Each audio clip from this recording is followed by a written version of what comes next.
mga ka-diaries natin dyan. Good morning, good afternoon, good evening sa inyo mga ka-diaries. So, natay parcel gikan ni sa Bohol. So, hello sa mga taga-Bohol dito. Maayong adlaw ninyong tanan. So, natay client gikan sa Bohol. Ato yung ablihan, mag-unboxing ta karon. So, from JRS. Yung ablihan, kung usay sudan.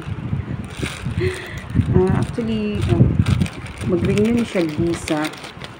Renewal na lang ni siya tourist visa mga ka-diaries. So, mauna siya.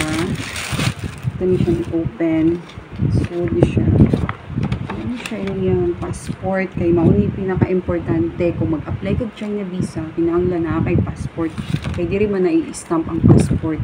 So, kani siya, renewal na lang ni siya. Kay naaman ni siya yung China visa na before.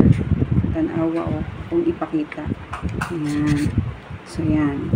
So, China visa na siya before na approve. So, gusto na po niya bubalik og China, maong renewal na lang. So, pag renewal mga ka-diaries, kanang gamay na lang mga requirements na imuhang kinahanglan i-prepare. So, samaan ni kay renewal na lang man siya. So, ang iyan na lang ipasa ka ni passport, picture, application form, flight itinerary, hotel, ito, consent letter niya, kaning latest arrival niya. So, maura ni siya, gamay na kayo ka ng kinahanglanon basta renewal, basta ang kanang imong visa, nagamit na nimo. Kaya kung wala na nimo nagamit, magbalik ka o prepare og mga requirements. Okay, mga ka-diaries? So, maura to. So, kung naamoy mga kanang mga pangutana regarding China visa, mga Bisaya diha, mag-message lang sa ako. Salamat!